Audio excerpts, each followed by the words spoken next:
This episode of Capes and Lunatics is brought to you by Tweaked Audio. Get awesome headphones, go to tweakedaudio.com and use the coupon code Southgate to get 30% off, free shipping, and a lifetime warranty. Or you can get there through the link on our website, southgatemediagroup.com. This is Luca Burke, and you're listening to the Capes and Lunatics podcast. Hey, it's Tim Seeley, and you are listening to the Capes and Lunatics podcast.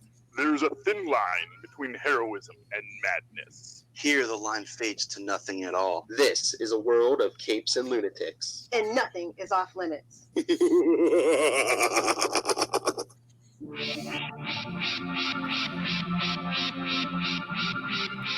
Hello and welcome to a Saturday afternoon edition of the Capes and Lunatics. I am Phil.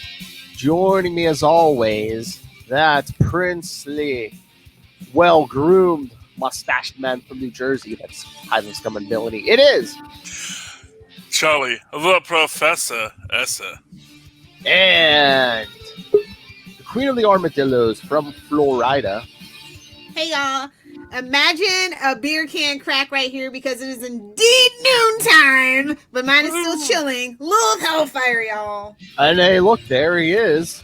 The man with the plan himself, Mr. Tyler Patrick. No, Tyler, wrong episode. Hey, I was like, wait, what? No. So then I looked back and I heard, like, during the day, I was like, oh, is that it now? No, this is not the Christmas one yet. Okay, cool. All right, good. All right, I feel like Tyler's going to be lost, but Lilith, you want to know all about this part. Lilith, you wanted to talk about that Marvel 616 episode after you heard Charlie talking about 616? Yeah, Charlie mentioned something cute and quaint. Of course, me being Lilith Hellfire, I have to get into could you imagine if your employer made a 40-minute documentary about how lazy you are and you never get anything done on time? I'm Mr. Dan Slott, episode 6 of Marvel 616. I know. She told me about it. I just watched the first couple minutes of it. But yeah, he's sitting in Tom Brevoort's office, Charlie.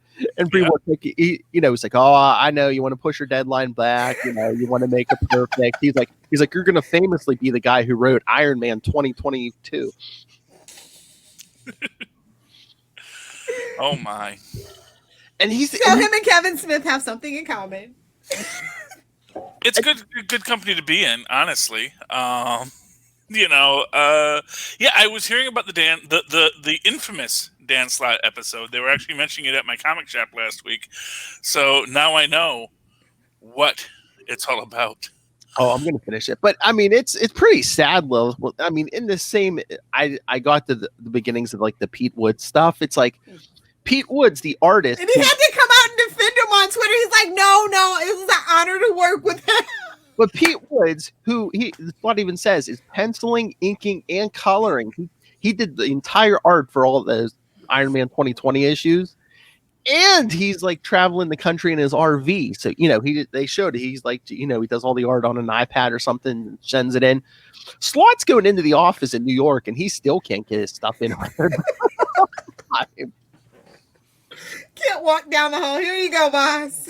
I mean, it's pretty sad when your art guy, the guy traveling the country in a van, can get the stuff in quicker than you can. Van life, people get it done. That's the moral of the story.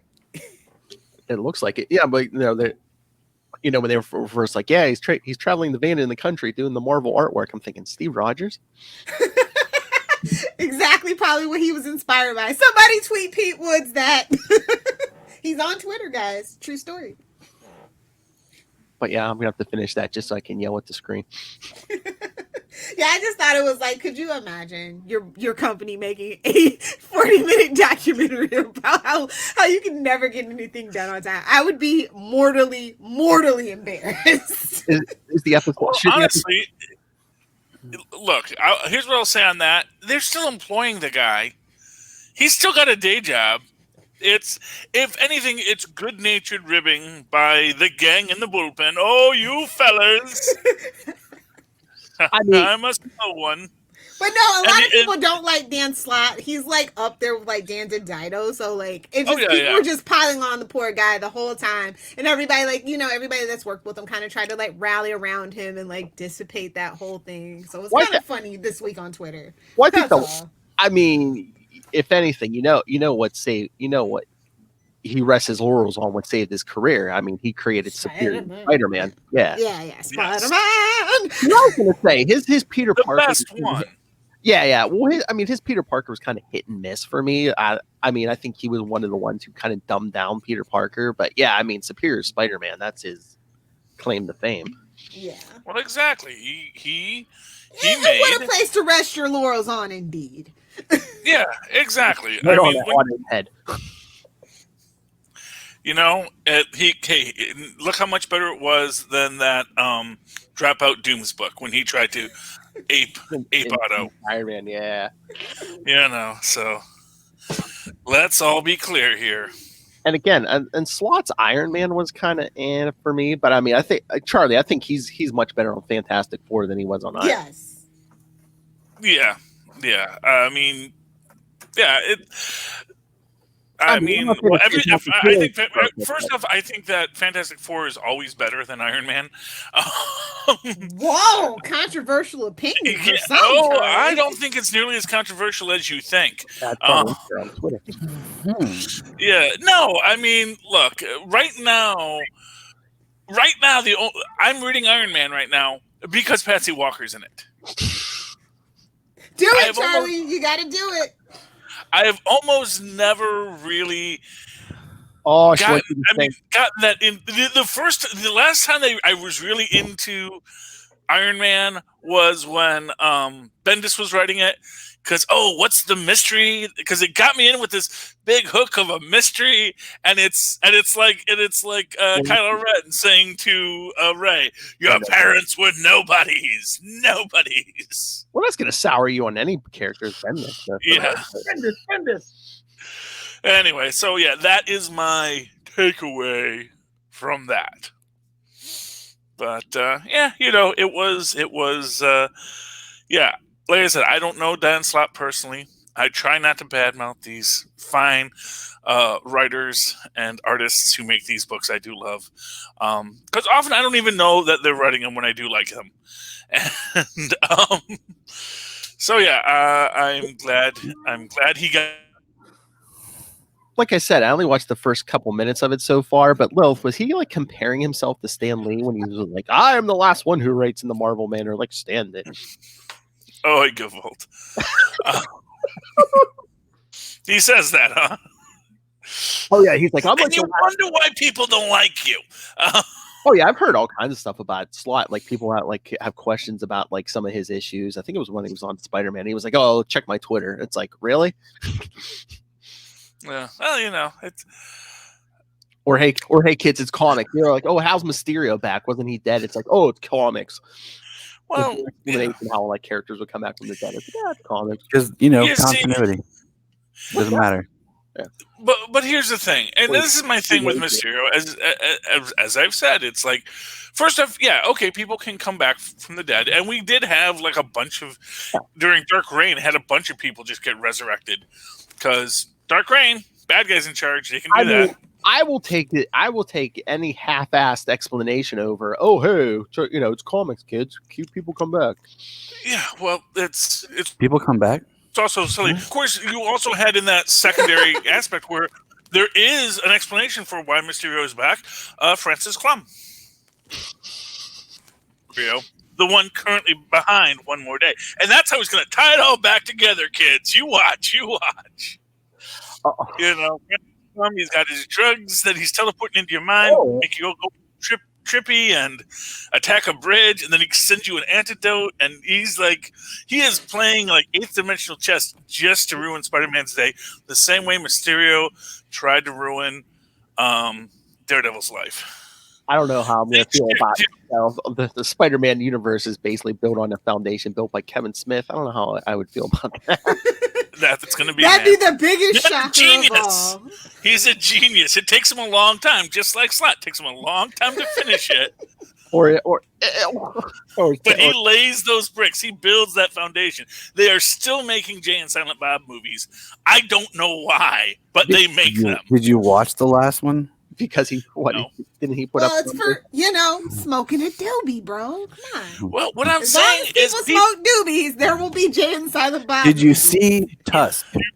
Oh, Did you see Here's what I tell you. Yoga Hosers? I did not see them, but you know what? People saw them. Sadly, man- we got tricked. The man has the man. He made his money back. oh, Charlie. That's all I'm saying. He's Charlie, making his money. Charlie, people watch this thing. I mean, come on. Well, yeah. I mean, Cheech and And Chong we is still still a haven't thing. made our money It's back. a certain Oh, brand that's of my humor. It will always sell. It will always have an audience. But that would be a Kevin Smith ending. Oh, you didn't sell your marriage to Mephisto. No, I just got you high. Well, no, he did sell his marriage to Mephisto. That still Because exists. Doctor Strange kind of confirmed it. Yeah. Yeah. But the thing is that what's happening now, and it might even be halfway related, because maybe Francis Clem, while he's doing all this, research into the science, is as he's planning his way to destroy Mysterio. Which again, another slam on Mysterio from Kevin Smith. That when listen, I want a villain that no one is going to respect, so he won't see it coming. I know, and it's like Mysterio supposedly killed himself in an issue with Daredevil. It's like, really? When a Spider-Man's villain killed himself in a Daredevil issue? It's Kevin Smith, man. Kevin Smith has no respect for Mysterio, or maybe he has a lot of respect for Mysterio, but at the same time feels like, but no one else is going to respect him because he's a filmmaker. Oh, that's Daredevil. Burn. Oh, Totally. I mean, that's Daredevil run. I mean, he supposedly killed off Mysterio. He killed off Karen Page. Yeah. Well, that's Who the still only hasn't thing I come love him back? for on that Daredevil run. What? That's the only thing I love him for on that Daredevil run. Oh yeah, really?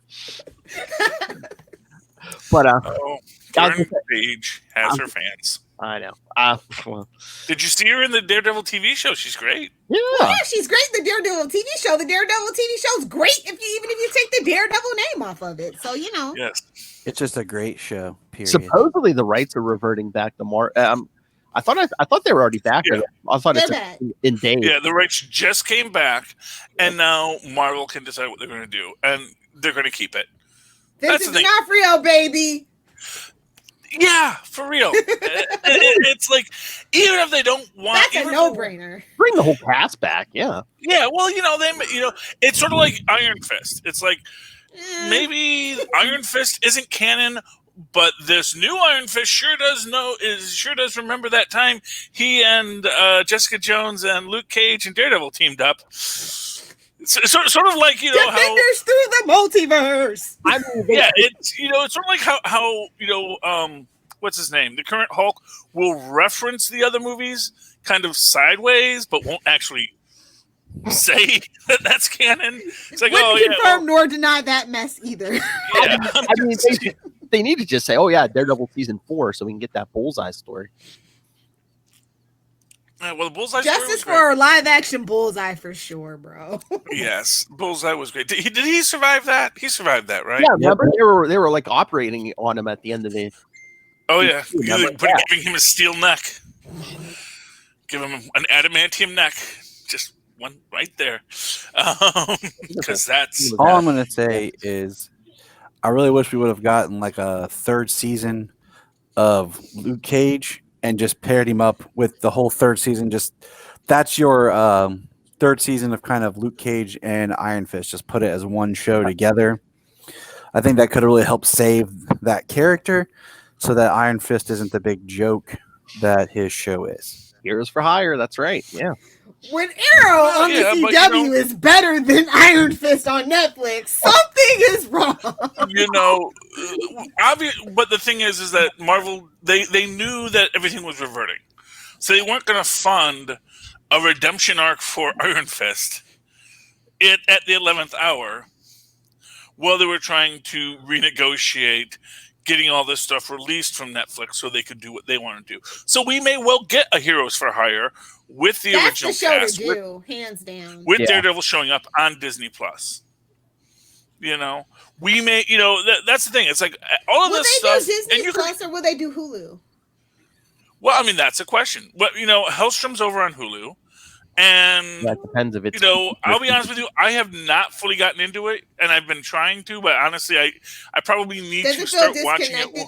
Like just the vibe of it? No. Actually, it feels very connected. The first episode has Roxxon in it. Oh, really? I mean, it's just a small thing. They go to a Roxxon gas station, but it's like, oh wow, Roxxon, And Roxxon is like the connective tissue in the Marvel Television universe. Do you think maybe it's because like Hellstrom isn't like one of your favorite characters? I mean, no, actually, I love Hellstrom, and I do like what they're doing with him. I think it's just maybe a little bit slow paced, and I like what they're doing. I think it's just I haven't been able to, I guess really what it is, I have no one to talk to about it, and I have no theories to form for it. Somebody get Maz Manzor on the phone. We were gonna do it, but Maz was like, "Eh." Okay. All right.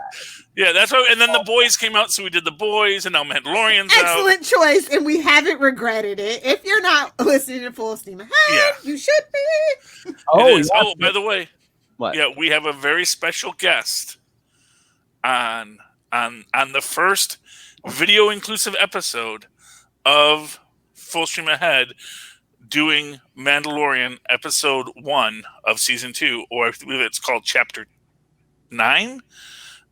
Chapter 9 or 10. Yeah. But yeah, something like that.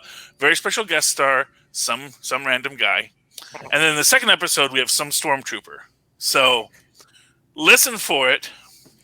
I do accidentally reveal their true name in it. But he hates bad father. Phil, you're gonna have he doesn't call me on it. He doesn't call me on it because he's too much into it. So yeah, it's a lot of fun. Hopefully Phil gets some nice drops on it. Hopefully his sound quality is okay because he's using the cheap headphones I give him for gaming. So But yeah, starting with the Mandalorian, Full Stream Ahead is going to be full video.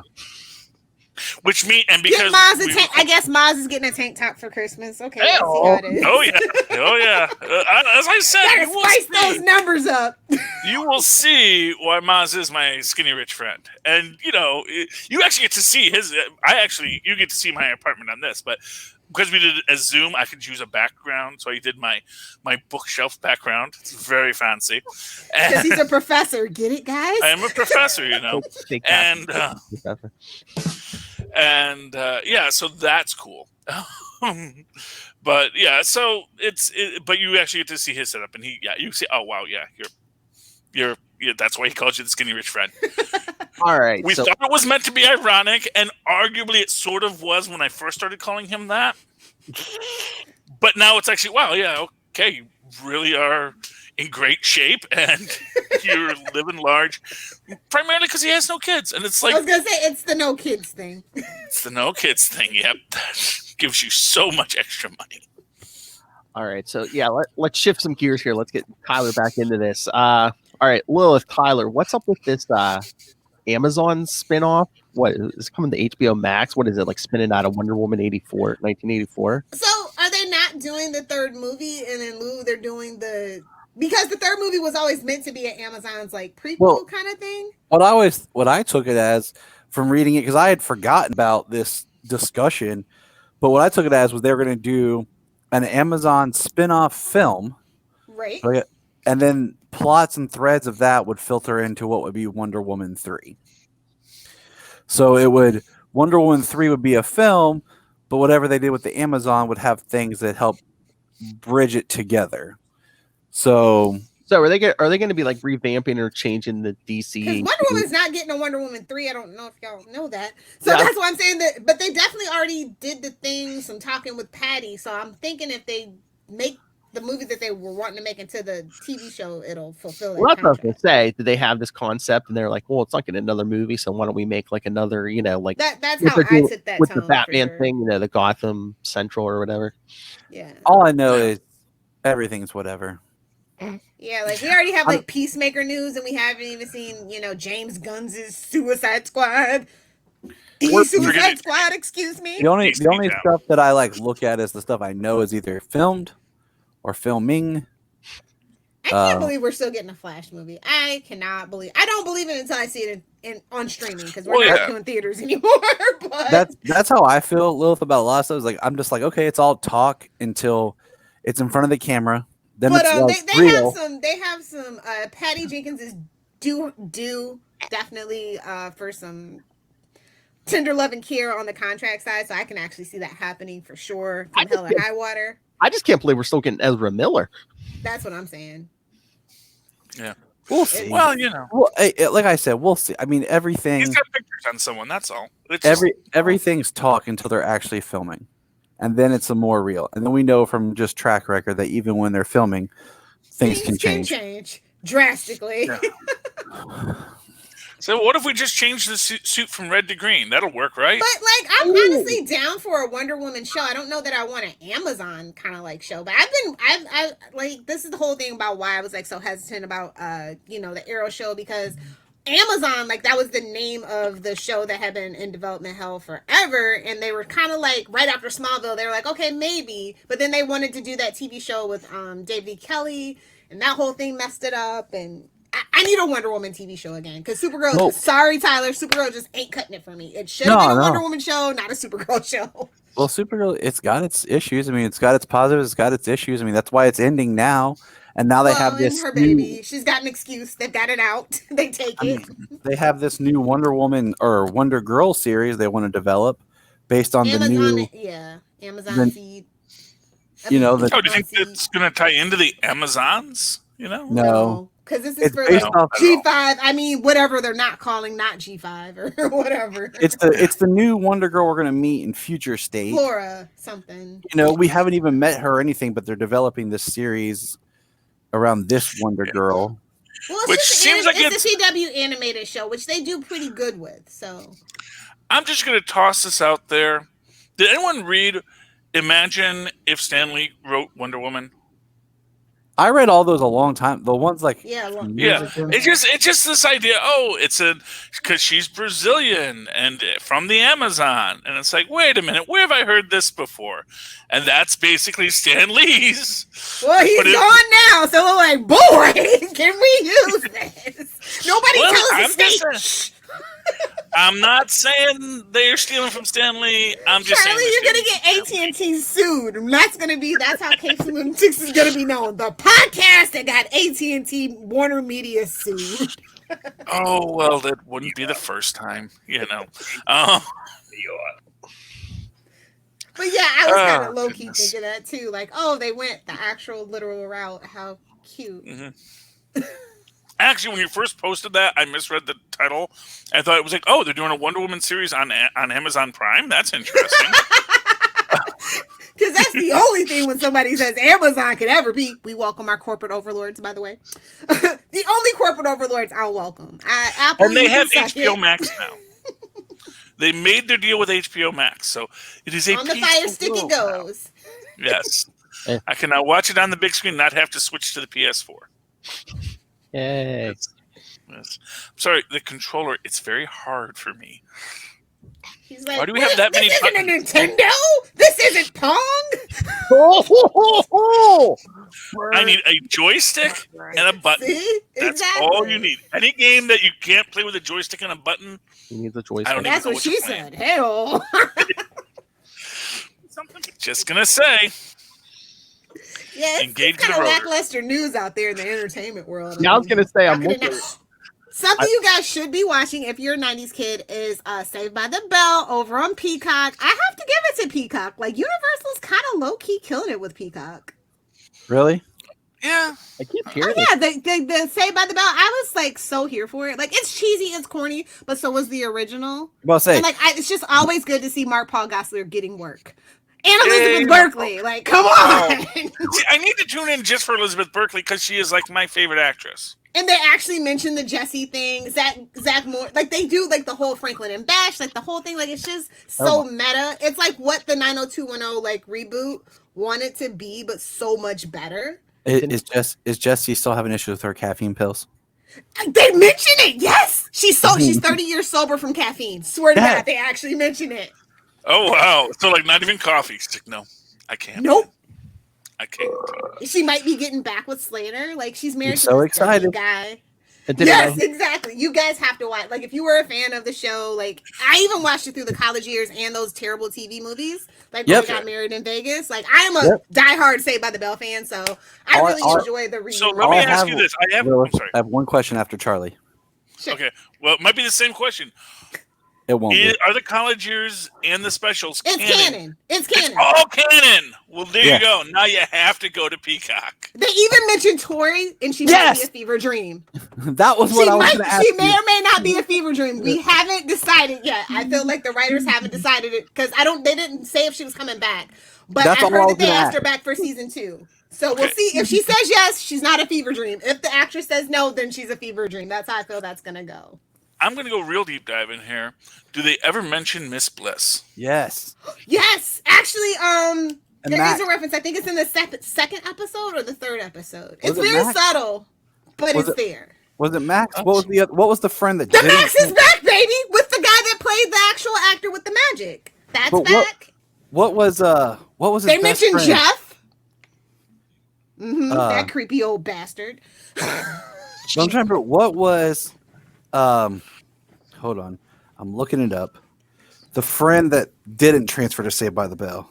Yeah, it was Max. Riley and the other girl. It was I don't Max. think they're mentioning that one yet, but I don't think that they will because those actors have never really been polite about their exit. Because they were the ones that were on Good Morning Miss Bliss when it Yep. went into Saved by the Bell that didn't get pulled into Saved by the Bell. Yeah. Those actors have actually never said anything kind about like how they've been very bitter, so I don't think that they will actually mention it. Did I hear that since they don't have Dustin Diamond, supposedly Screech is up on the International Space Station? Something like that. And I'm they kind of check in about Lisa Turtle. I don't know if you guys know, Clark Voorhees has just kind of been having a time with her mental health, and it was kind of like disappointment because like I literally am Lisa Turtle. Like I love Lisa Turtle. She was like the only reason I really even got into Saved by the Bell. So like it's just kind of a shame. Especially with the relationship she has with Mark Paul Gosselaar. Like, I just wanted to see that kind of like back in action. I really loved their chemistry on screen. So it's a bummer, but hopefully she'll get better because I feel like the show's got at least the 3-season legs on it. My question is it kind of, it's one of those shows where it's very meta. but like, like when Girl Meets World came out, like, yes, it's like that. It's definitely a revival series. People watched it because they wanted to see the characters from Boy Meets World. Nobody really cared about the new characters. Well, we're gonna care about the new characters. I do definitely think there's something for new kids to definitely watch. Like it's kind of like, excuse my French, it's kind of like woke-ish, like they're doing this whole thing with there's these poor kids that come to Bayside, and Zach is like governor, and so like it's a whole big thing in California about like how they don't want those kids at like the fancy schools with the rich kids and stuff like that. So there's some drama like there, and the new kids are pretty interesting and funny, and they're kind of like the audience, they're like, oh, Bayside's super weird. They even do the timeout thing, and it's just so many cute callbacks and stuff, but still I feel like kids nowadays could definitely get into it if they wanted to. I just know. Are they Does Zach shopping do that the timeout thing, or what was that? Does someone else have the power? It was somebody else. It wasn't Zach, and he does have a son, and I love that the kid that they got to play him. I kind of am bummed because I don't know if you know this or not about Mark Paul Gosselaar, but he's not actually a natural blonde. So the fact that his son is blonde, I don't know how I feel about that. And I don't know how I feel about Mark Paul Gosselaar actually going back to the blonde look for Saved by the Bell because he hated having to bleach his hair to be this American heartthrob. Like it's a whole thing. If you read any books about Saved by the Bell, they're seeing like the behind the scenes stuff of it. That's my only one. You know what? You'll do a lot for a paycheck, Lilith, and dyeing your hair is. But he's not really. He didn't have to. He was out of all the cast. Mark Paul Gosselaar is the only one that really didn't have to do this. He's had a huge stellar success outside of Saved by the Bell. But it's a passion project, I think sometimes you love to go and play with your old friends, and that's probably. Oh, definitely, and it shows. Oh, yeah. If you watch the reunion, the like actual cast reunion that they do before the actual first episode, oh, it's just so many good times. Like if you were a Saved by the Bell fan, then you just get so many feels. It's just so cute and adorable. I recommend watching it. Just the first episode or just the reunion episode with the cast. It's a good time. Like you need something light and cheery in 2020. Go ahead and watch Saved by the Bell. Here's what I'm gonna say. I'm waiting. I'm looking forward if they do a Christmas episode where they do an "It's a Wonderful Life," and they have to reference Elizabeth Berkley as a stripper or a showgirl in Las Vegas. Ouch. It'll be fun and funny because she'll be like a super successful showgirl. She'll be like, "No, I'm the best showgirl in Las about Vegas." that though, about Showgirls, is that she's actually a classically like trained dancer and things, and I know. like she wasn't really expecting the movie to go the way that it did, but I do feel like she was trying to get her Lisa Bonet moment, where it's just shocking for the fact, but then it just kind of turned into what it turned into. Honestly, and again, if you're a fan of choreography, there is fantastic choreography in that film. He watches it for the choreography. I was gonna say there was choreography. This is what I have always said about the film. The film is has the least sexy nude scenes you will ever see in a film. Coming from a man with his own sexy nude scenes. Exactly. He knows. Well, I know. There are times, and the point is, it's like when they do it, when the nudity is so blasé. It's like if you've ever been to a nudist camp or a closed optional retreat, and like, you know, maybe like the first day you're like, oh my gosh, boobs, and then like, boobs. You know, it's like you don't care at a certain point because it's there and no one else is reacting, so you feel like the weirdo for reacting, and that is what I love about that. One of the many things I love about Showgirls. It is such a good film. I wouldn't say it's a good film, but it has good funny parts of it. Definitely something that I do rewatch once a year.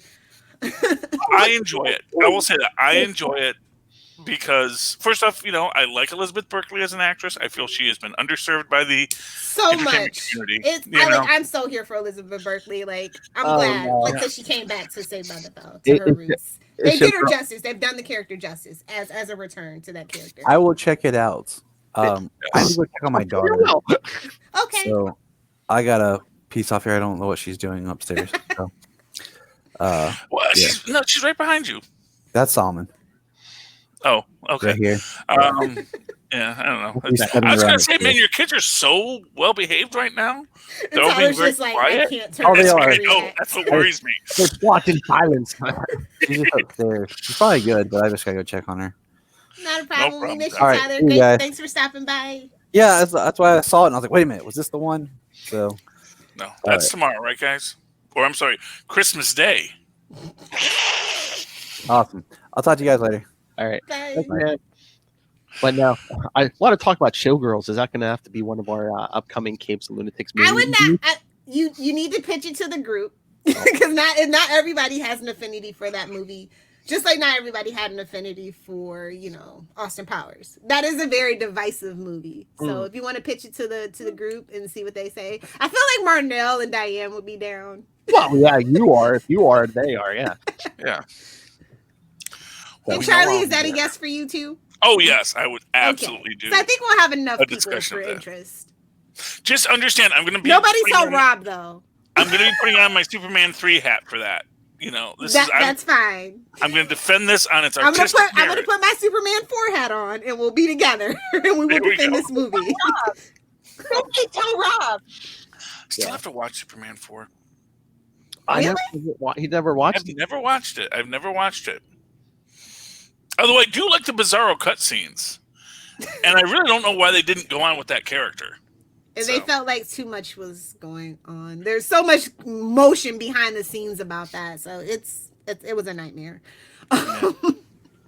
Anyway, Phil, what other news? I'm sorry I derailed it with Saved by the Bell, but like as a 90s kid, prerequisite passion project. There wasn't a lot of news. I was looking. All I see is Mandalorian, but I just saw something. I never. What's going on? Well, I guess you guys talked about it on Super Connectivity. I'll finish watching. I kind of fell asleep while I was telling you guys.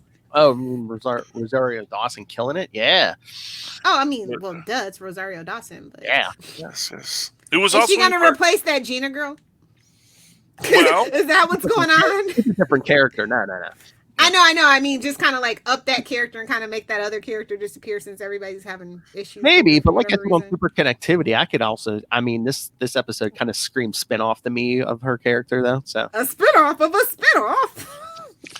Well, you know, they would like that. Disney likes more content. Yes. Exactly. In the same universe, we can reuse the sets. Excellent. We'll control the entire galaxy. I'd rather see her. Yes, we will. Although, and I've said this before, I'll say it again. It's like George Lucas selling Star Wars to Disney is the best thing that could have ever happened to Star Wars. I said it. You can cry all you Charlie Esser. You can cry all you want about your particular fandom that is lost forever, but first off, none of the fandom is lost forever. Basic. That's why they literally said these are the legends of Star Wars. Some legends are true. Some legends have an aspect of truth. Some legends are made up out of whole cloth. And you know what? The canon of Star Wars, all the way back to Splinter in a Jedi's eye or something like that, it is so off-brand and off-canon that you can't actually integrate it in. You cannot integrate Splinter of the Mind's Eye, Splinter of a Jedi's Mind, or something, whatever the heck the sequel was supposed to be, into the Star Wars canon, because it is completely separate from canon, because it wasn't written based on what actually happened, but based on, okay, we need to make a super cheap knockoff and kind of follow these characters later and everything. So, that's where they really up the sexual tension between Luke and Leia.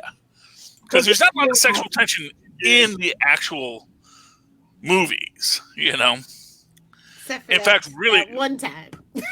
No, really, the only times that Leia kisses him, first off, he's like, give me a kiss for luck. And she's like, whatever, we're trying to escape here, you moron. As you would say, as the smarter, better sister to your dumb brother. And then she just kisses him to make Han jealous. It's not even about kissing him. It's like just to, yeah, Luke has issues, but Luke doesn't know it's his sister. He's, and then he's like, oh, yeah, that was bad. This is why Jedi aren't supposed to have girlfriends, because it's always your sister. Anyway, so yeah, so I'm glad to see something in Star Wars being delightful, though. Oh yeah, you haven't seen the memes. You got Mandalorian basically pulling the whole franchise on its back. It's true. Well, because they got that Jon Favreau magic. True.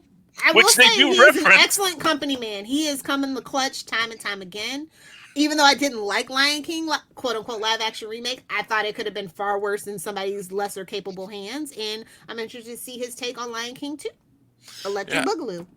And for what it's worth, he gets. Although they should do Lion King 1.5, honestly, and not the second one, but he does get a shout out in one of the. Well, I'm sure he gets shout outs in several of the 616 episodes, but in the Paul Scheer episode specifically, where they're like, well, gee, if we got Jon Favreau to do Brute Force, then we don't even need Paul Scheer anymore, do we?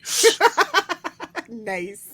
Yeah, it's great. He actually had a renaissance of his career thanks to Marvel and Disney, And he knows and like a good Gen X icon, he knows what side of the bread his butter is on, So he's like, yeah, you're going to pay me to make films that have my sensibility and that I like? Yeah, okay. Because that's the thing. It's like they're hiring him to be an artist. And it's sort of like, when they hire freaking Michelangelo to paint the Sistine Chapel, it's, he may not have liked having to paint the Sistine Chapel, but he did a great job at it. Because, well, this is who's paying me. I guess I got to do this. Gonna put, schlongs all over it, but, Whoa. Take that! One of those thumbing your noses to authority. No. No, I know nothing about that. Who, me? No. Perfect citizen. Perfect pillar of society. But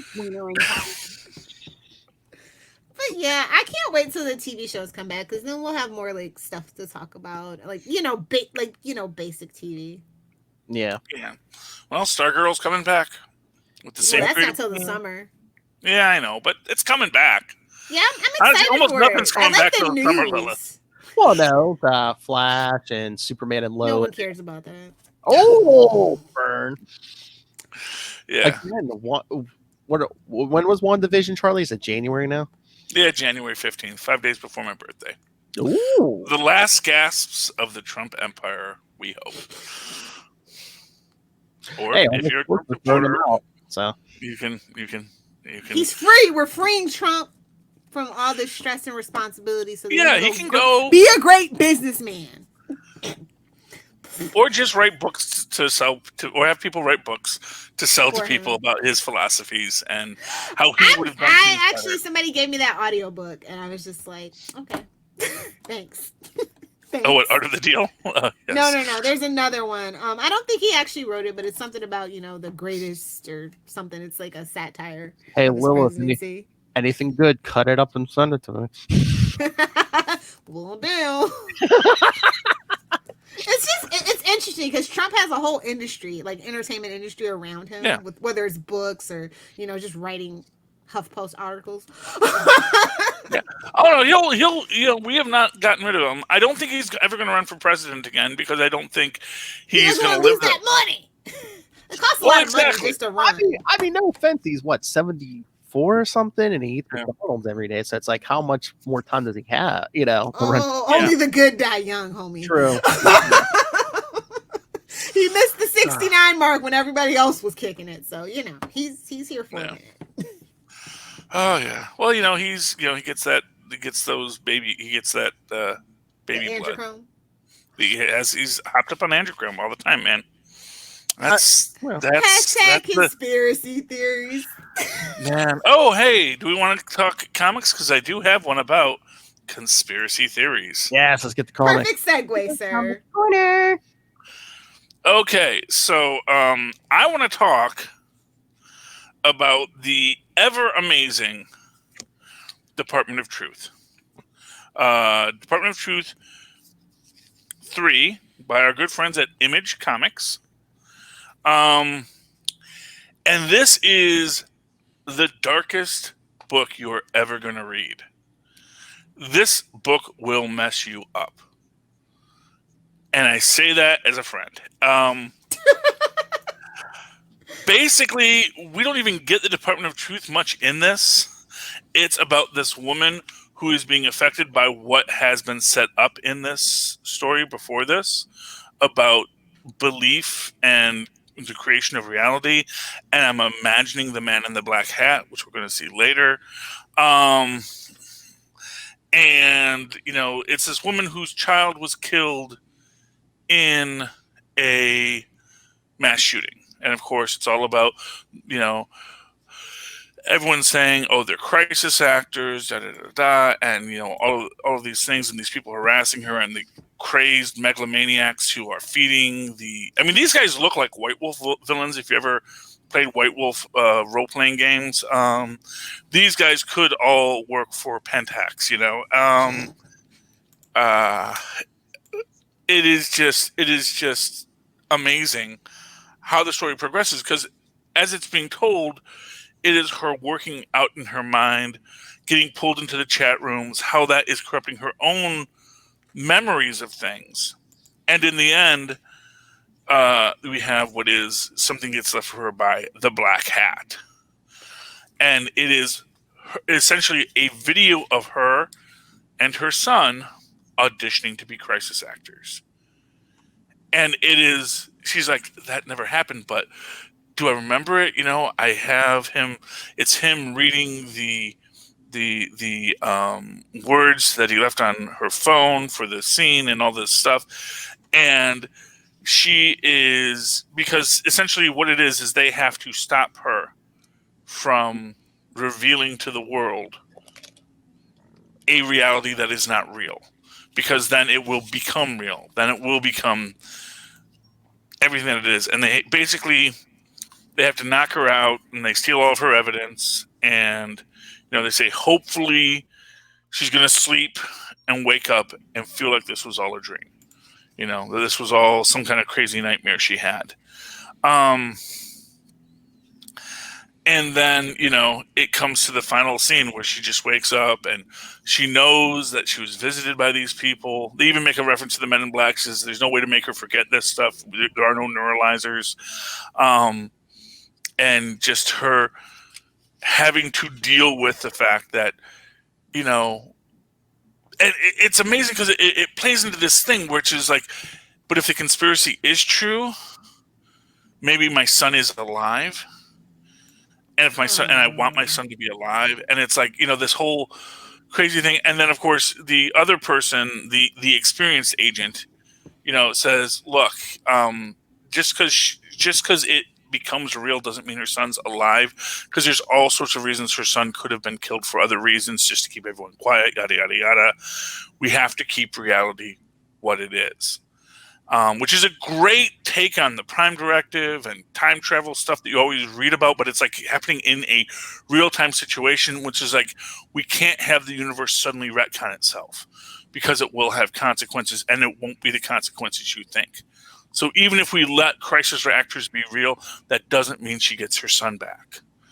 And honestly, just a beautiful story, dark, disturbing, but well worth the read. The Department of Truth, issue 3 by Image Comics. Nice. That was the best book on Image's list, as far as I could tell this week. A lot of it was kind of, I don't know how to put it. Just that was definitely the best book from Image this week, for sure. Yeah, well, I only buy the best Lilith. Although Spawn 312 is not bad. No, it's just hashtag new Spawn family. That's all. Yeah, and I appreciate him branching out and trying something different and trying to be more, commercially acceptable, if you will. Gunslinger. Can't fault the man. Gunslinger Spawn.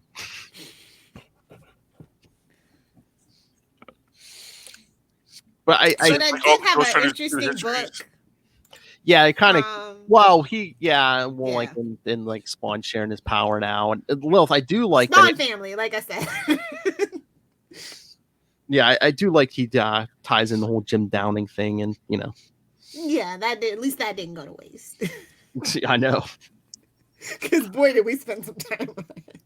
Oh yeah, I had a lot of issues on that. But yeah, I don't know. What do you think of the pace of this, like Spawn lately, Lilith? Like I said, it's definitely it feels very commercial. It almost doesn't feel like an Image book at this point. Like what Image was, especially Spawn, what it was known for. And I don't mean that in a negative or a positive way. I'm just very neutral about it. The tone is different. As a fan who's been reading since issue 1, we've been through these ups and downs, and he's gonna revert back to old Spawn. It's just a matter of time. Yeah. That's all. And it's not bad storytelling at all, but like I said, it's just actively being commercial and really trying to get that movie and maybe another animated series off the ground and things like that. And again, I respect the hustle. I see the game, and I respect it. And every 5 to 10 years, he tries something different with Spawn. Exactly. Like I said, we'll be back. We're just in the middle of a cycle right now. I mean, he's hit his milestone, and that's huge for him and Image and the comic book industry as a whole. And couldn't be prouder of him. But I do kind of want my old Spawn back. That's all. At the end of the day, as an issue 1 reader, I kind of just want my old Spawn back. Exactly. Stick him in an alleyway. Hey. Whoa. Oh, hey. But I think it's accessible for new readers, which is something that any comic book title needs. I think you can definitely pick up anything after 300 and be okay without knowing, the previous 300 stories. Yeah, exactly. Which was probably the point. Oh, definitely. After 300, you need a good jumping on point.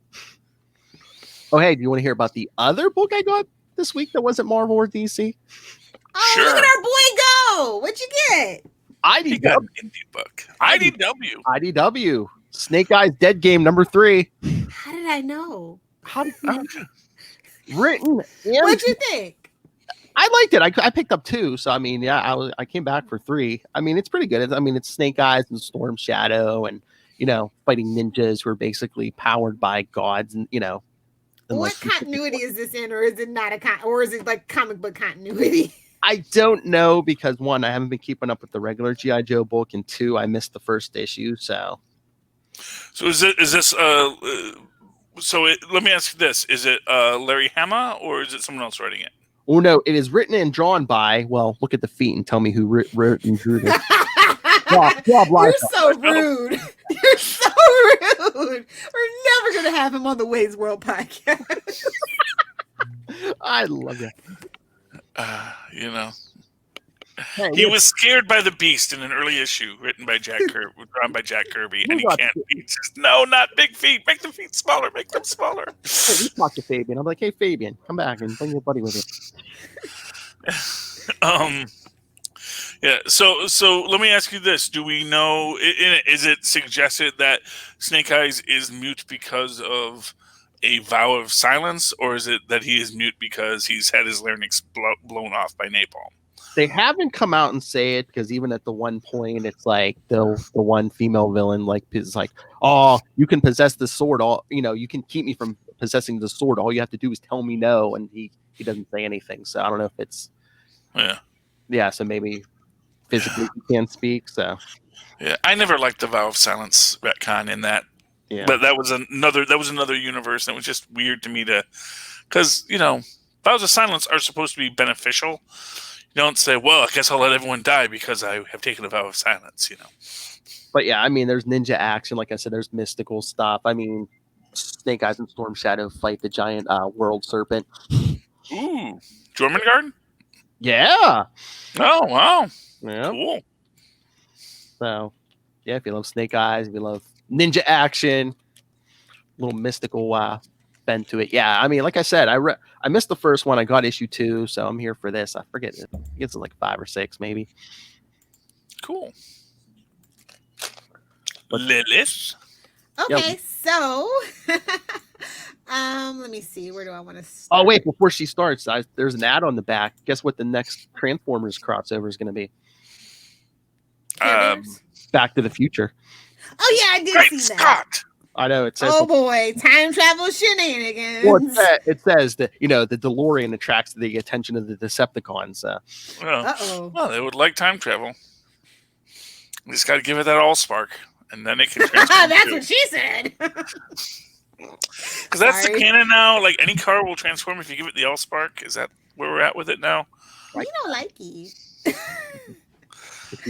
Better when they were built by the Quintessicons, and they were just either service. Transformers is not like. Okay, Transformers was not built on a foundation for it to be going strong 30 years later. Not that I'm not happy that it's going like 30 years later, but it just wasn't built on a foundation for that.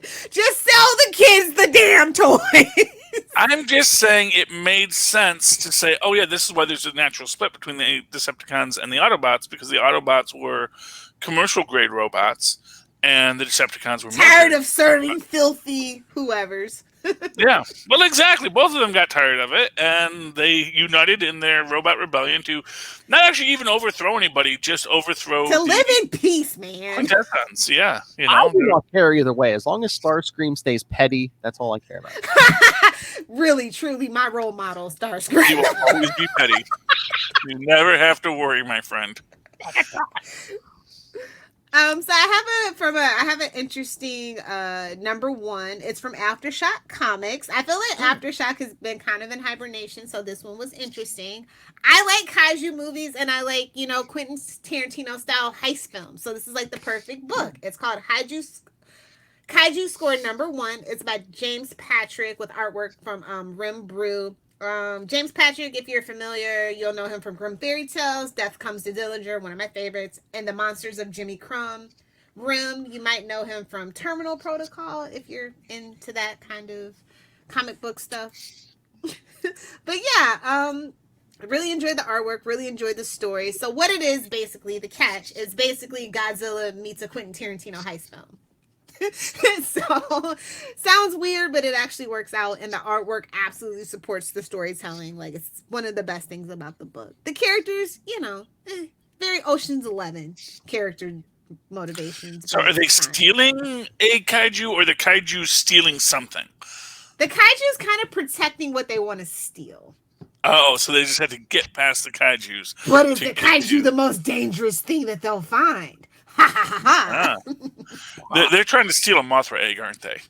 Something like, I feel like that's what we're gonna get to. But I feel like the number 1 issue could have been a one shot had it been like, but without the resolution, because like it's like so fast paced, so much gets told. You learn a lot about the characters in the world, and it doesn't feel like an exposition dump, which is like my preferred method of an issue 1 where I don't want to feel like I'm just reading a history book. And they managed to pull it off. And I'm interested to see what this world has to bring. So what was the name of it? The Kaiju scored #1 from Aftershock Comics. Okay. Okay. So just to get us out of the indie world, let's talk about Boo! the last.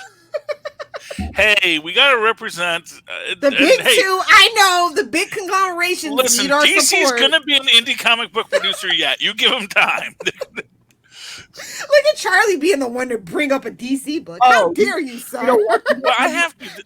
You know how much trouble DC's in right now? I have next week's DC books in my pile here. It used to be, we can't sell before street date. This week, my guy. Honey, it's been like that for a minute. I know, but this time my guy's like, yeah, you want them? I don't care. You want next week's DC's? I'm like, yeah, okay. Oh, goodness. But, well, you know what book won't be in that pile or any pile going forward? Justice League Dark, our final issue. Ooh. I didn't know last time was the penultimate issue. That's just so Lilith can take a drink. Don't worry about it. Yeah, well, because next we go into Justice League Endless Winter. That's definitely what it's gonna feel like, y'all, for at least the next 3 years. Yeah, which is kind of like, first off, okay, and it looks like Endless Winter is like across numerous books. We got a Green Lantern in here for some reason. Wow. So, that is Black Adam versus the Frost King. That sounds like fun for all you Shazam fans out there.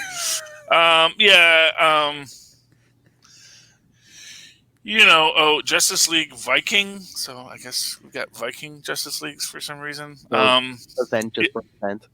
Yeah, they're doing something. Yeah. But anyway, I don't really care about that. I liked it better the first time when it was called War of the Realms. Didn't we all? And no one liked that one either. I didn't know you didn't even like that one that much. Yeah.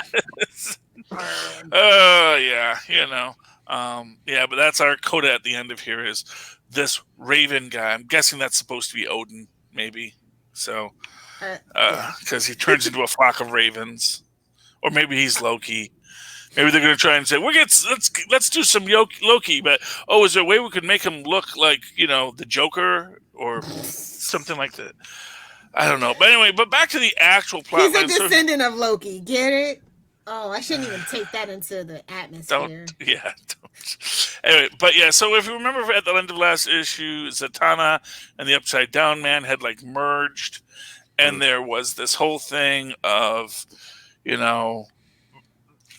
so she is trying to make him have to deal with magic having consequences, essentially, because he's like consequenceless magic. He's like a fifth dimensional imp, but evil. He's like the worst kind of fifth dimensional imp because he's like, magic should have no consequences. I'll destroy reality. Rah! It's like, no, because there are people here, and we're not going to do that. And but they have this great battle in the Mindscape, which I love. I love any battle in the Mindscape. And there's even this whole thing where, when the Upside Down Man feels he has vanquished her and starts punching Wonder Woman, he says, "You don't even realize she's still there. She's still fighting you. That's why you're right side up right now." And then she basically makes him go through her little performance to pull a rabbit from her hat and all this thing. Goes back to the dead rabbit story we got a few issues ago. It's really beautiful the way they do defeat. And honestly, I'm going to be honest with you.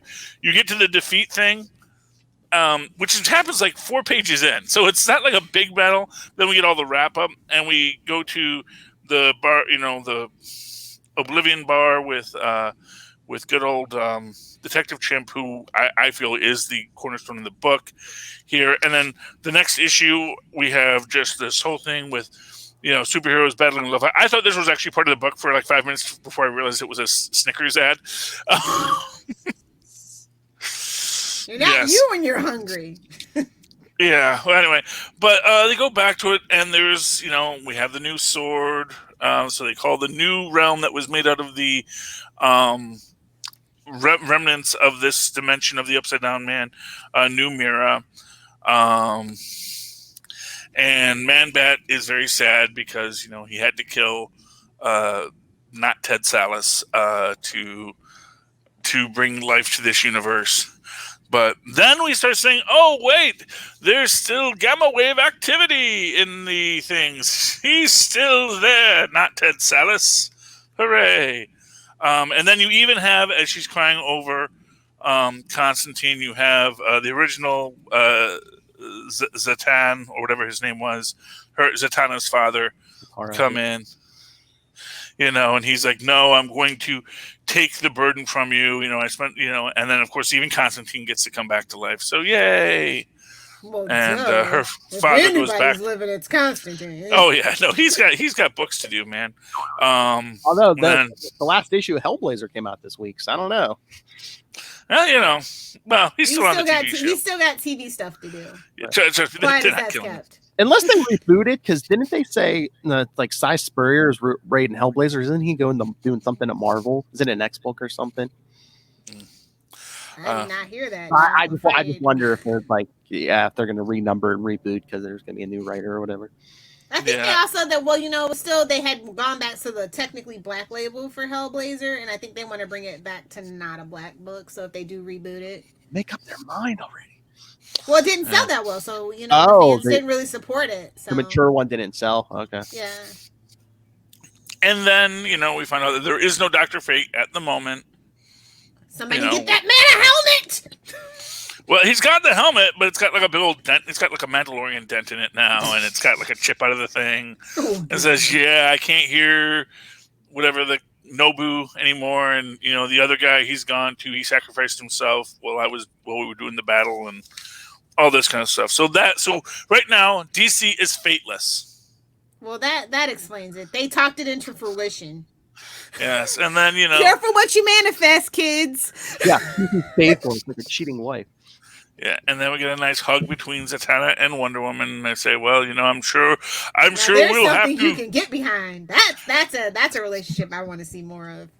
Yes, but I'm sure something will come up before we know it, and that's when we get our whole maybe Odie, maybe Loki.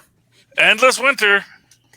Boy, they're really speaking that dark, desolate future into being, and I'm afraid. Oh yeah, I mean that's going everywhere. It's like the end of the Flash this week. It's like follow Flash in the endless winter. It's like, really? Do we have to? Yeah.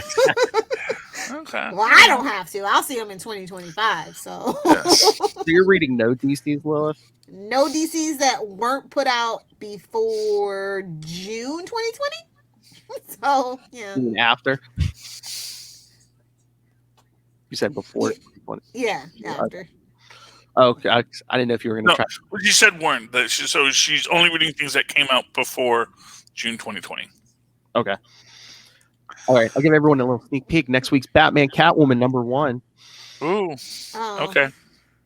I mean, I actually heard okay things about it. So it's decent. I mean, it looks like he's going to be like bringing Phantasm into the main DC universe. Do we want that though? Well, Andrea shows up and it's like, her son's run away and's missing and stuff. And it was Terry McGinnis the whole time. Well, no. The son was like 14 or something. And I don't know. Again, it's only the first issue. What to go into like 12 or something. I don't know. It's like kind of hinted at, not so subtly, that the father may be the Joker. Oh, okay. Got it. Oh, is this going to tie into that Three Jokers? That this is the kid who was the son of the comedian, and now he's grown up? I don't know. I mean, just bring James Gordon Jr. back.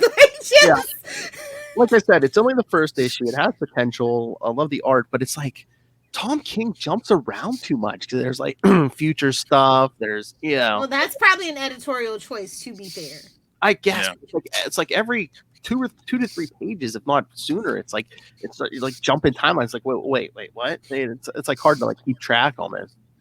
Maybe I'm just but I'm just like it's hard to keep track. Mm-hmm. But I mean, yeah. Again, first issue, I'm gonna give it a shot. So I'm like, okay.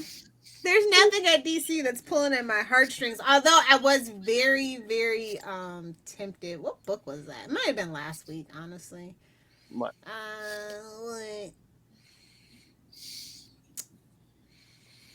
Who said something was good last week? Was it?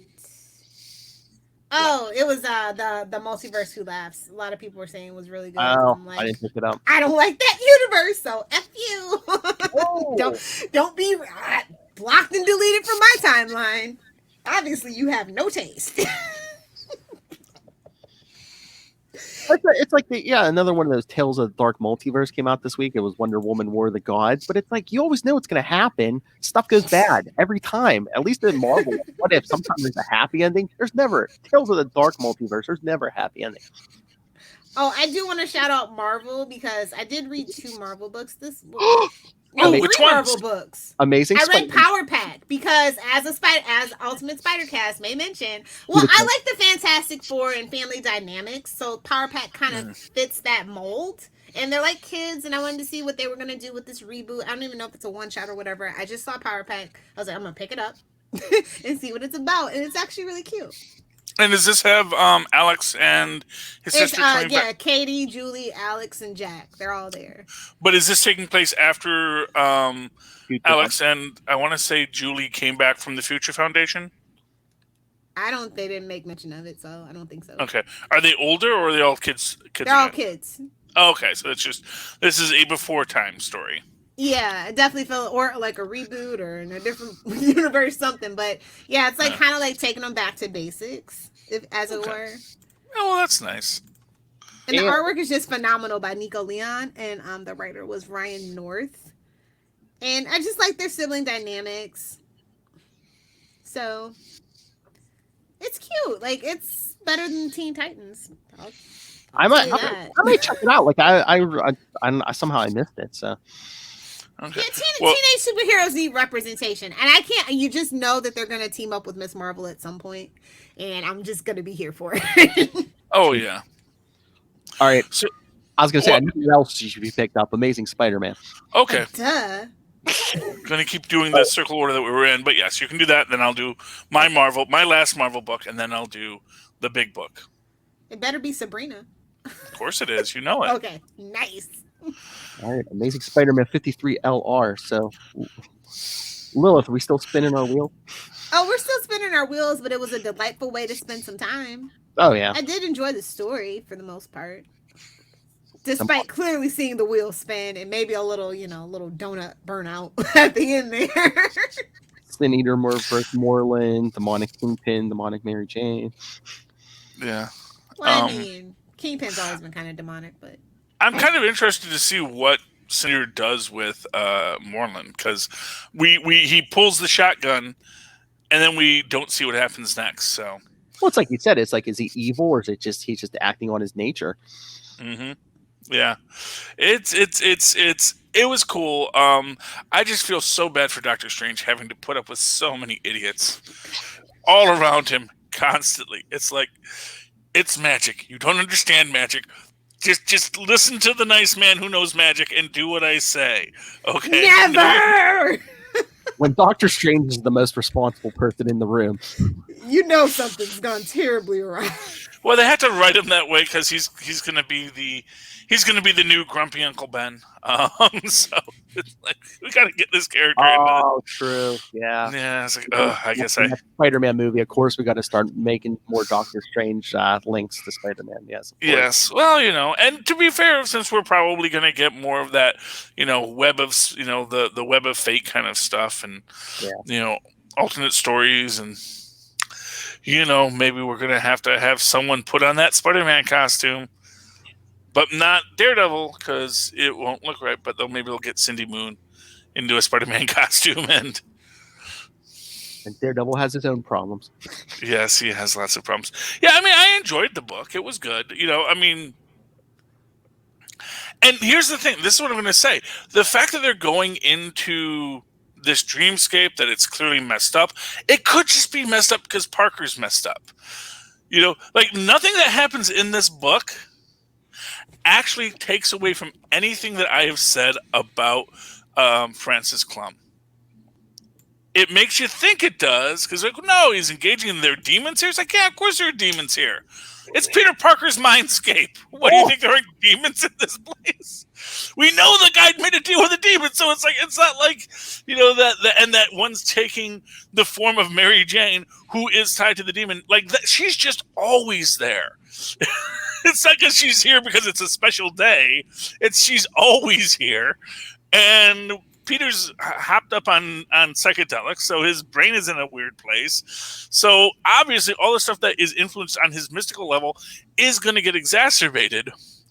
But that does not mean that the very real world Francis Clum explanation could not still be there. And it's just enough where it's like, this is actually just really, oh, look at this kind of thing. See, this means everything's real. Like, but does it though? That's the thing. That's what I keep on coming back to. Even the Sin Eater making people suddenly like not evil anymore. That totally sounds like they just weaponize Xanax. Just put everyone on a bunch of mood stabilizers. I don't feel like doing evil anymore. I don't know why. It's like, yes, because he's weaponized Xanax and just took away all your rage and anger and pettiness. Lilith's kryptonite. Exactly. But no, I mean, you read it last week too, right, Lilith? Yeah. So has Harry Osborn been like supernatural supposedly since he came back in Brand New Day? That's the vibe I feel like they're going for. And it would make sense, kind of, sort of. I just wish there were more breadcrumbs to make it so. But I could go with that. It would make sense. Well, again, it's like a retcon, so it's there's so many way they can breadcrumb it.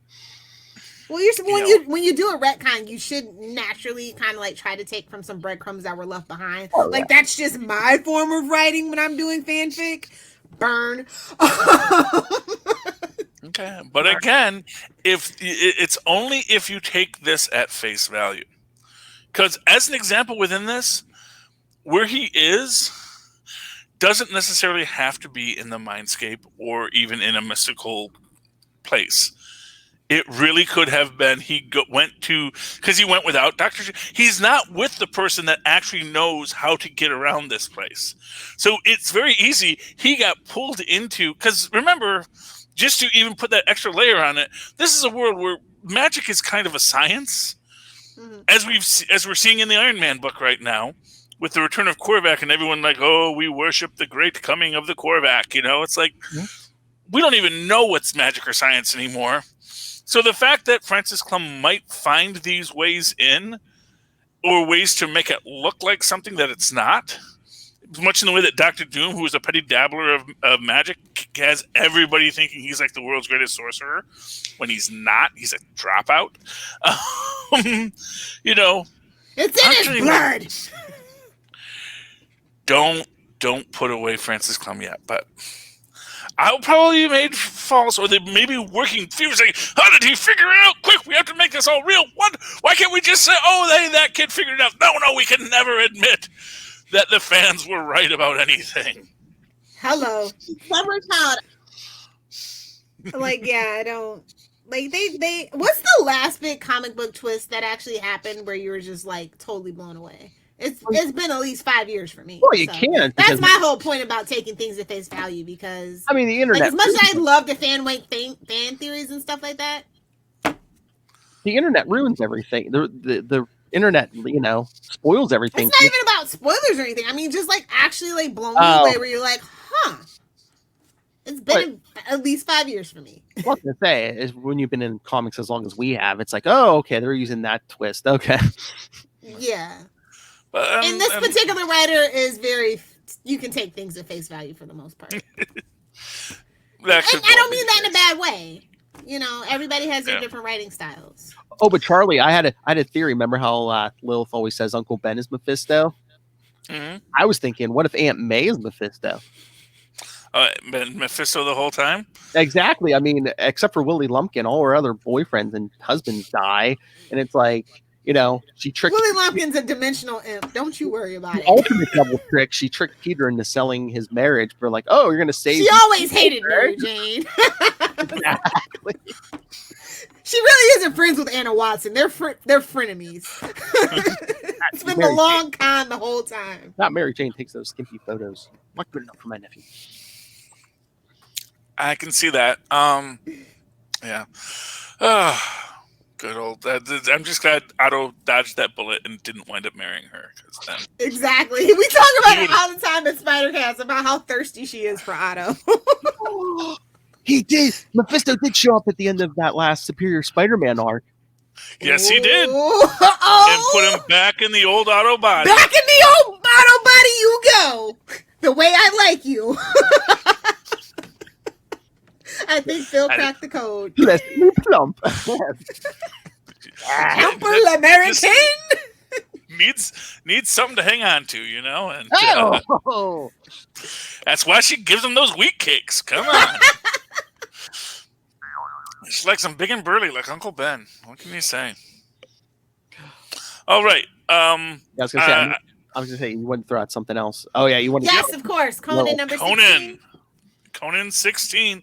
And man, it's one of these things because remember I thought that in the last episode was just going to be your classic cliffhanger ending where a bunch of villagers rush him and he just slays them all, and we don't really have to revisit this. We know he gets out because he's Conan, but they actually tell us how he does. So, and basically at first because he's hungry and starving and tired, he gets beaten down and gets locked up.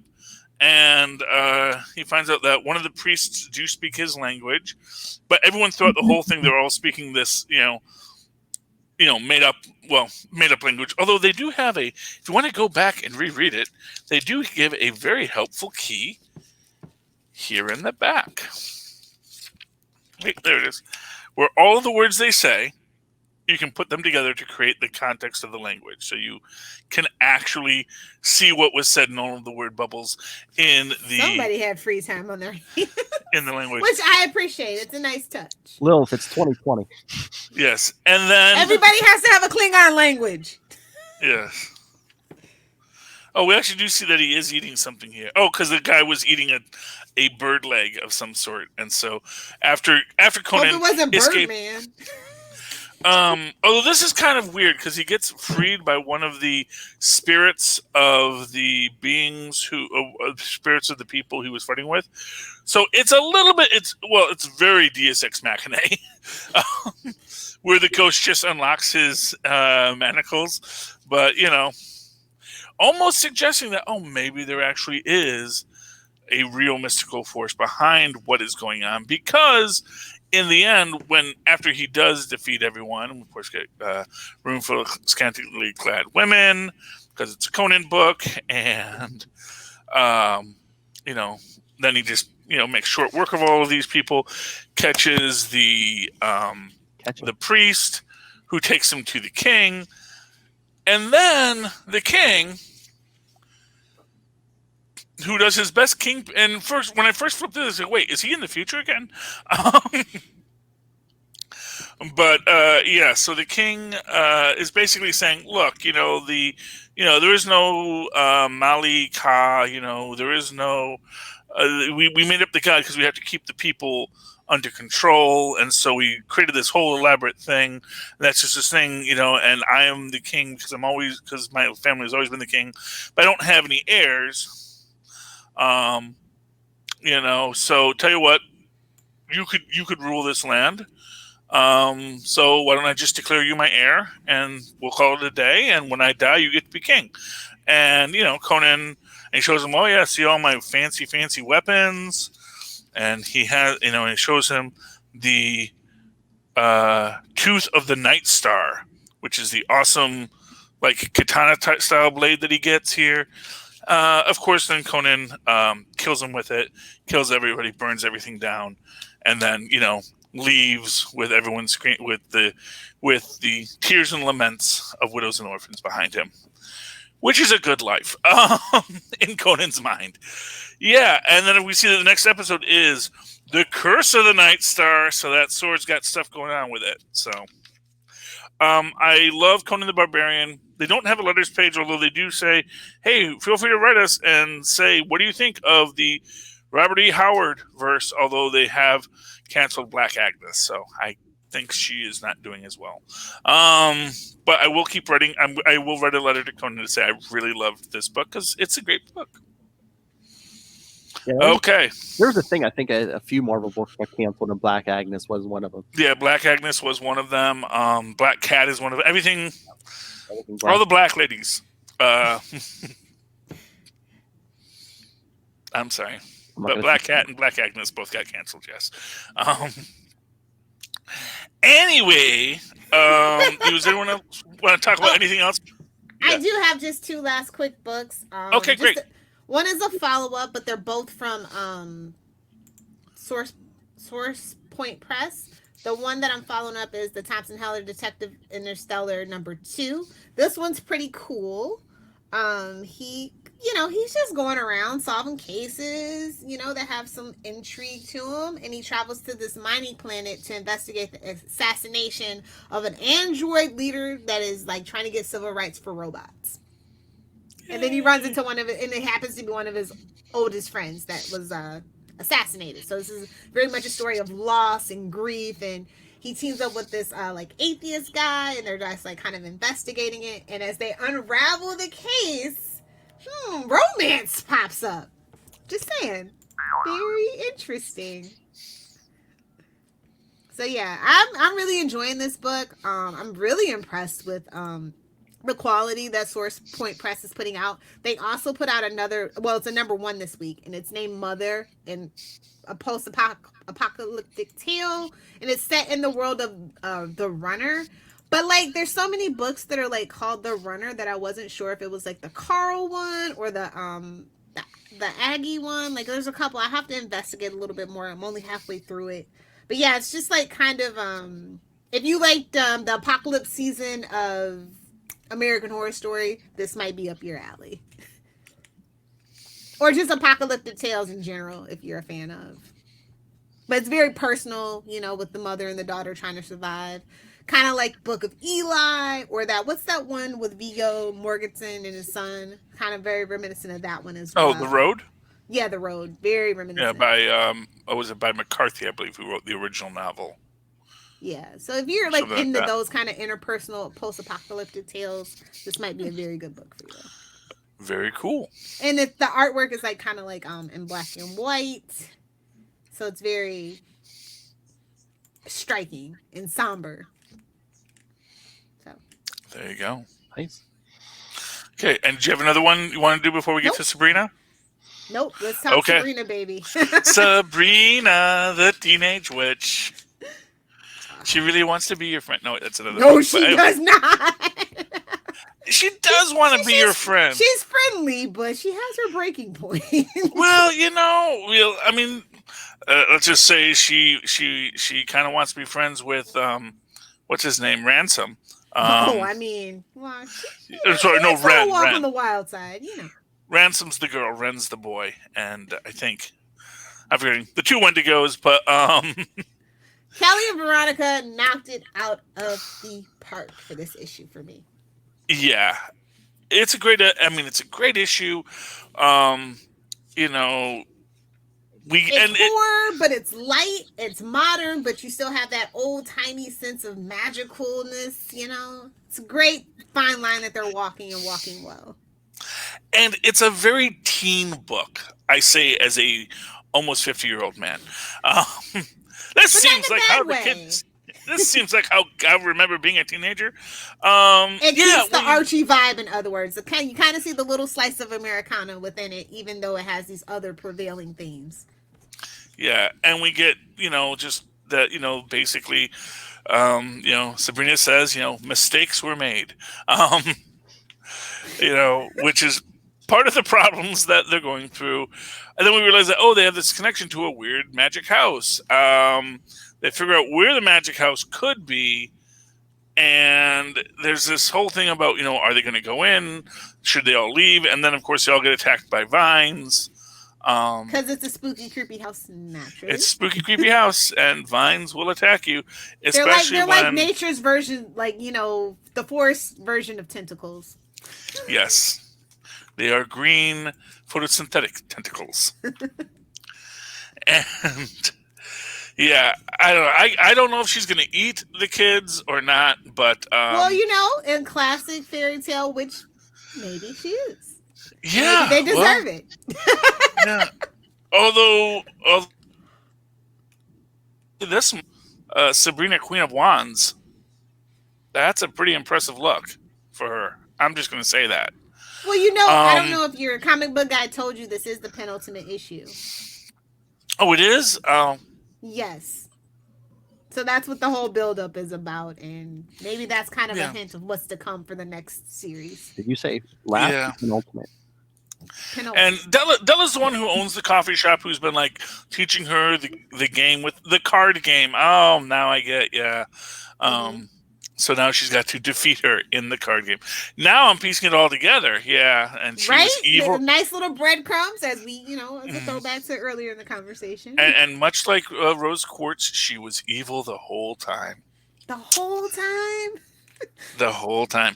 Oh, but you know what really excited me about this? That I know excited a little Hellfire, and maybe she already has it. The Archie Comics app. This is the first ad I've seen for it. Oh yeah, of course I have it. Yeah, get your Archies digitally direct to you. Yeah, that's been a thing for a while, but I think that because they're taking a break on actually like printing books pretty soon, that they're kind of encouraging the back catalog that way. Yeah, well, it's very exciting. Oh, but man, they know their audience. They put that Madam Satan #1. Yes. Right on the front. So, yeah. So great books. I really like. How does Kelly Thompson find the time? That's the question. I think she's a magic user. She turns back time or something. She has so many books, and it's so high quality, all of her books. But then again, I feel like she has a passion for every single character that she signs up for. So that also helps, I would think, as a writer. Well, it's when I think there are people that are just really good comic book writers where they can just write a bunch of books, and then they're also different too. All the characters are so very different. There are people that this is the genre where they're just the way they write. This is just what they're good at. This is where they do their best stuff, and so I encourage that. Yay! Or she's just one of those people. She writes a story and it's like, oh, I can't use this in this story, but I can use this over in Probably. Well, I think all writers do that. Yeah, that's the thing. It's like, just put that in the idea file. We may come back to that. That'd be a great supervillain, except not for this character. Oh, but you know what? Maybe I'll have another time I can introduce them. And then definitely. If you're not, I think this is I don't know. It's my favorite, personally, because I love Archie and I love Sabrina specifically. But I like all her books, but I think her take on Sabrina is so modern and easily accessible. Yeah, agreed. Yes. Got me reading the book. Relatable. All right. Anything else, kids? No, I think that's it. You, Phil, on a Saturday afternoon. No, fine. No. We're still technically under 90 minutes. If you can get those ads in. Hurry up, wrap it up, Phil. All right, everyone, send your thoughts in. Yeah, I know. Everyone, send your thoughts on all the news, comics, what TV we do have, what the hell's a movie. Email us, capesandlunatics@gmail.com. Call the voicemail, 614-382-2737. That's 614-38-CAPES. And remember to follow us on Facebook, Twitter, Instagram. Go subscribe to the YouTube channel. You can watch this video. See Charlie Esser's pretty face. Links to Patreon, links to everything all in one convenient place. That's Linktree, linktr.ee/capesandlunatics. And remember to support our sponsors, Tweaked Audio. Talk about your magical experiences. Tweaked Audio.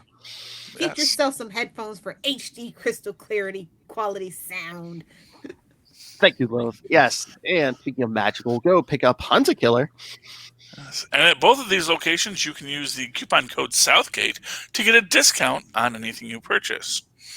And if you don't know what to purchase, is there a magical gift guide that they can find on our website to tell them what to purchase for their friends, family, and loved one, or just for their greedy selves? That's right. Hey, I resemble that comment. Real profile resembles that. Gimme. Anyway, yes, there's gift guides all up for various shows on the Southgate Media Group. But yes, ours are up on our social media. So check out the Facebook or the Twitter. Yes, the gift guides for Capes and Lunatics and Capes and Lunatics sidekicks are up now. And remember, go pick up Pod Life the book. I think that might even be on the gift list. And digital. Of course it is. And But digital. where can they buy Pod Life the book? Well, I was going to say, you can find Pod Life and you can get I think most of the stuff, if not all, on the wish list on Amazon. And what's the best way to get there? Oh, just use the link right down there in the show notes, Charlie Esther, because it's just another way for you. But hey, it helps us support these shows, the Southgate Media Group Network, And of course, the man, the myth, the legend, the man in red for your holiday season, Rob Master Doom Southgate. Make it rain, so says Master Doom. Nice mustache, Charlie. Thank you. Oh, and Philip and I haven't had a conversation. You're gonna have to wear a monocle now. Sorry. Oh, that's right. I can't wear a monocle when I'm wearing glasses. We were talking about the Penguin, and we're like, who could pull off a monocle? I'm like, Charlie Esther is if anyone could pull off, it's Charlie Esther.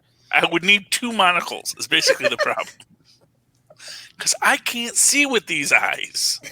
Look how badass he is, that mustache and 2 monocles. All right, Lilith, where can people find you?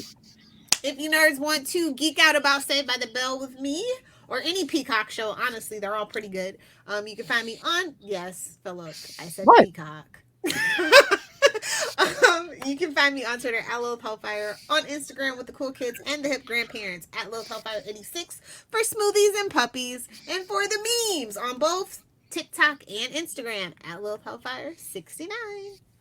I'm 12 when you need me to be 12. Not in the face. All right, Charlie Esser. Don't know about those drops. Well, if you'd like to write to me in that old-fashioned email way, you can do so at superconnectivityblog@gmail.com. That's superconnectivityblog, all one word, @gmail.com. Of course, follow me on the Twitter as I live tweet Monday nights at 7 p.m. DuckTales. Woohoo! Come join me as we explore the Disney Afternooniverse Reborn at Charlie Esser. That's CharlieEsser. Look for the 2 E's in the middle. For quality. Bing. Thank you, Maz. All right.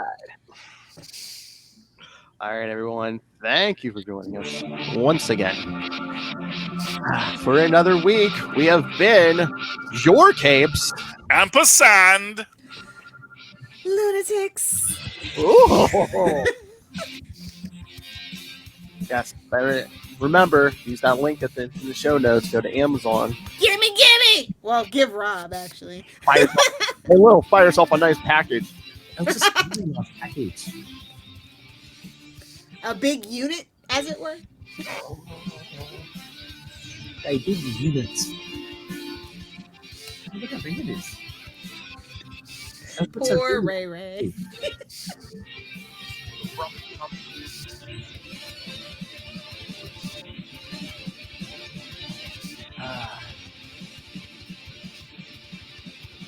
So yes, come back next week. Make a plan. Stick to the plan. Sounds like a plan, Jim.